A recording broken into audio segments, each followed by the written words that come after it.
हे learners, हमारा आज का टॉपिक है अकाउंटिंग, जहाँ पे आप अकाउंटिंग की मीनिंग और उसकी डेफिनेशन समझेंगे और डेफिनेशन के अंदर आपको उसकी एक्सप्लेनेशन भी यहाँ पे गिवन है, जो आपको डेफिनेशन को लर्न करने के लिए एक इजी वे देगी।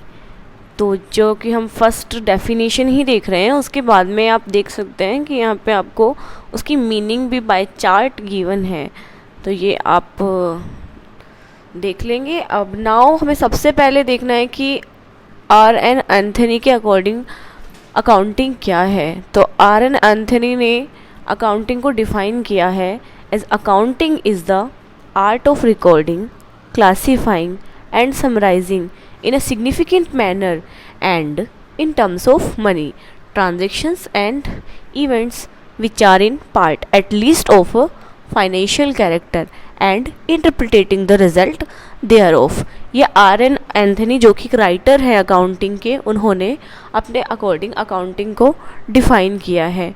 ये जो आपको डेफिनेशन दी है ये आपको एग्जैक्टली लर्न करनी होगी, क्योंकि किसी भी डेफिनेशन में आप अपनी साइड से कोई भी चेंजेस नहीं कर सकते हैं, इसीलिए इसको हेडिंग दी है डेफिनेशन ऑफ अकाउंटिंग। अगर आपको लगता है कि आपको चेंज करना है या अपने अकॉर्डिंग डिफाइन करना है तो उसको आप हेडिंग देंगे मीनिंग ऑफ अकाउंटिंग, लेकिन अगर आपने हेडिंग दी है डेफिनेशन ऑफ अकाउंटिंग तो वो डेफिनेटली किसी के अकॉर्डिंग ही होगी, और जिसके अकॉर्डिंग आपने लिखा है तो एग्जैक्टली आपको वो लर्न करनी होगी। अब इस डेफिनेशन को हम थोड़ा सा एक्सप्लेन करते हैं, जिसमें हम लोग ने फर्स्ट जो कीवर्ड मिला है वो है रिकॉर्डिंग। तो recording means record all the transactions which are expressed in terms of money and in the books of general.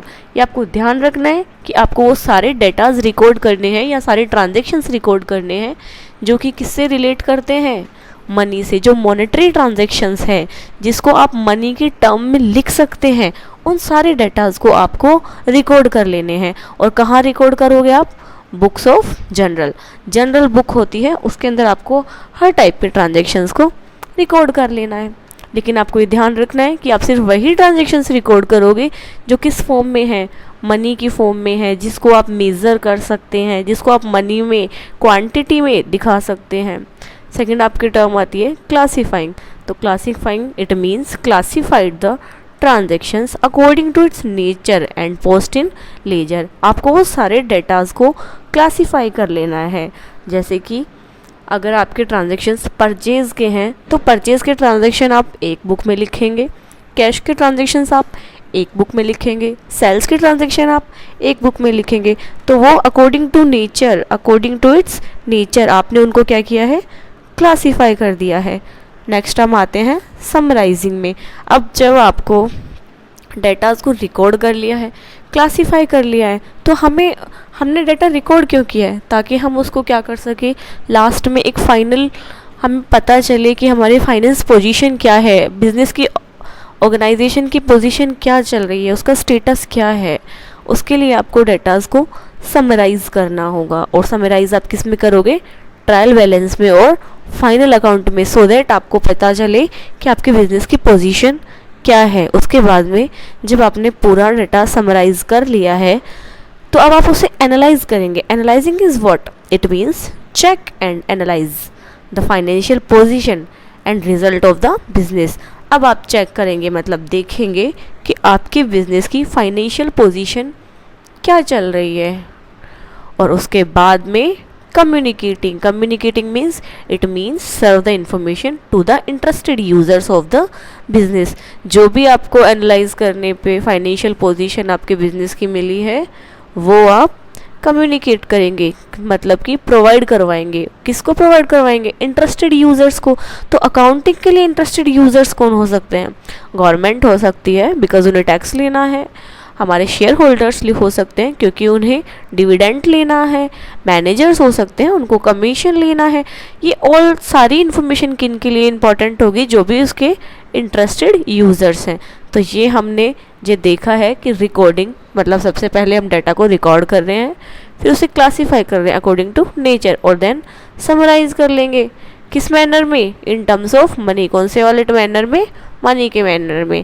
And transaction and events वो सारे ट्रांजेक्शन्स और events which are in part at least of a financial character, जिसको आप financial character में यानी monetary terms में लिख सकते हैं, and interpreting the result thereof, और उसके बाद में उसका रिजल्ट निकाल सकते हैं। तो हम एक सिंपल मीनिंग लेते हैं कि अगर हमें अपनी ही लैंग्वेज में अकाउंटिंग को लिखना है, जिस लैंग्वेज में आप इजीली एक्सप्लेन कर सकते हो, तो हम यहाँ पे देखेंगे। वो देखो ऊपर जो हमें गिवन है वो डेफिनेशन है कि इसकी आर एन एंथ नहीं की, इसको आप चेंज नहीं कर सकते, इसको आप सिर्फ समझ सकते हो।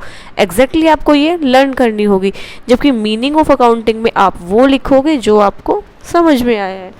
तो हम देखते हैं कि अकाउंटिंग को अगर हम सिंपल वर्ड्स में एक्सप्लेन करें तो कैसे एक्सप्लेन करेंगे।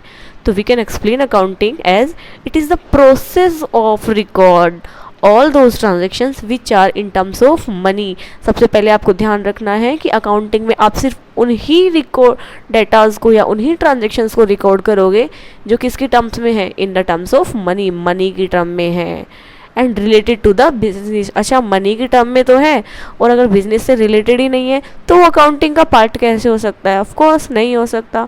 तो हमें क्या देखना है कि ट्रांजैक्शन किसका होना चाहिए, बिजनेस का, और किस टर्म में होना चाहिए, मनी की टर्म में। उसी को आप यहाँ पे रिकॉर्ड करोगे, and then classify the transaction according to its nature. अब जब आपने देख लिया कि ट्रांजैक्शन है, बिजनेस का ट्रांजैक्शन है, हाँ हम उसे मनी में भी लिख सकते हैं, मतलब मॉनेटरी टर्म्स में भी लिख सकते हैं, तो अब आप क्या करोगे, उस डेटाज को या उस ट्रांजैक्शंस को क्लासीफाई कर लोगे उसके नेचर के according, and then we summarise the transaction. और उसके बाद आप क्या करोगे, उसे समराइज करोगे। फाइनल रिजल्ट कब निकलेगा, जब हर चीज़ की समरी होगी हमारे पास में।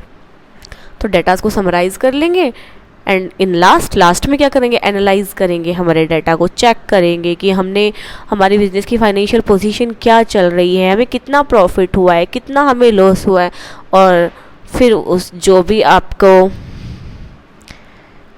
आपके इंटरेस्टेड यूज़र्स हैं उन्हें आप ये सर्व कर दोगे, यानी कि प्रोवाइड करवाओगे, ताकि वो अपने बिजनेस डिसीजंस ले सकें। कोई भी अपने बिजनेस डिसीजन किस बिहाफ पे लेता है, उसके अकाउंटिंग के बिहाफ पे। तो अकाउंटिंग कैसी होनी चाहिए, एकदम क्लीन एंड क्लियर। अब इसको आप एक चार्ट के अकॉर्डिंग भी एक्सप्लेन कर सकते हो, जो कि आपको ईजी रहेगा लर्न करने के लिए, जिसमें आप अपनी ही लैंग्वेज में इसको एक्सप्लेन कर पाओगे। तो सबसे पहले क्या है, select only that data which are in terms of money. आपको कौन सा डाटा रिकॉर्ड करना है जो किस टर्म में है, मनी की टर्म में। सबसे इंपॉर्टेंट है, मॉनेटरी टर्म है तो लिख सकते हो। लाइक हमने फर्नीचर परचेज किया 40,000, इसको आप लिख सकते हो इन द टर्म्स ऑफ मनी। लेकिन आपने कहा मैंने फर्नीचर परचेज किया और बहुत अच्छी शॉप से परचेज किया और वो बहुत अच्छा है लुकिंग वाइज भी, तो ये डाटा तो ट्रांजेक्शन तो है, लेकिन मनी की टर्म में तो नहीं है ना। तो मनी की टर्म में हम अगर नहीं है तो वो अकाउंटिंग का पार्ट नहीं है। आपको बहुत ध्यान रखना है कि select only that data which are in terms of money, जो किसकी टर्म में है, मनी की टर्म में है। Then record that all transaction in the books of journal. अब जब आपने देख लिया है कि हमने ट्रांजेक्शन ले लिए सारे, कौन से, मॉनेटरी टर्म वाले, तो अब उनको क्या करोगे, रिकॉर्ड दैट ट्रांजेक्शन। उन सारे ट्रांजेक्शन को रिकॉर्ड कर लोगे, और वो रिकॉर्ड कहाँ पे करोगे, जनरल में। तो record that all transaction in the books of journal. Which transactions, monetary term वाले transaction. Now according to nature, classification of data. अब जैसे जैसे नेचर होगा उसका, जैसे परचेज के ट्रांजेक्शन सारे एक परचेज बुक में डाल दिए, कैश के ट्रांजेक्शन सब कैश बुक में डाल दिए, और सेल्स के ट्रांजेक्शन सेल बुक में डाल दिए। ये सब आपने क्या किया, इनको क्लासीफाई कर लिया कि अगर आपको देखना है परचेज कहाँ पे, परचेज का कोई ट्रांजेक्शन, तो आप डायरेक्टली परचेज बुक खोलोगे और उसके बाद में summarise the transaction for the final result. और जब अब आपने देखना है कि हमारे बिजनेस का फाइनल रिजल्ट क्या है, तो आपको क्या करना पड़ेगा, डाटा को समराइज करना पड़ेगा। और समराइज कहाँ पे करोगे, ट्रायल बैलेंस में या फाइनल अकाउंट में। अब ट्रायल बैलेंस क्या है, फाइनल अकाउंट क्या है, ये आपको धीरे धीरे आगे आने वाली क्लासेस में पता चलता जाएगा, और आप देखते जाओगे कि अकाउंटिंग को हम इजी वर्ड्स में कैसे एक्सप्लेन कर सकते हैं। ये वीडियो जो सिंपल वीडियो था, ये था मीनिंग ऑफ अकाउंटिंग पे। अगर आपको क्वेश्चन आता है कि what do you mean by accounting या how do you define accounting, तो आप उसके लिए इतना डाटा लिख सकते हो जो कि आपके लिए बहुत हेल्पफुल होगा। इसके अंदर आपकी डेफिनेशन आती है, एक्सप्लेनेशन आता है, मीनिंग आती है एंड चार्ट। किसी भी चीज़ को अगर आप चार्ट से एक्सप्लेन करते हैं वो आपके लिए बहुत बेनिफिशियल रहता है। मैं ज़्यादा टाइम आपका नहीं लूँगी। If you like it then please like it, comment it and subscribe this channel. Thank you.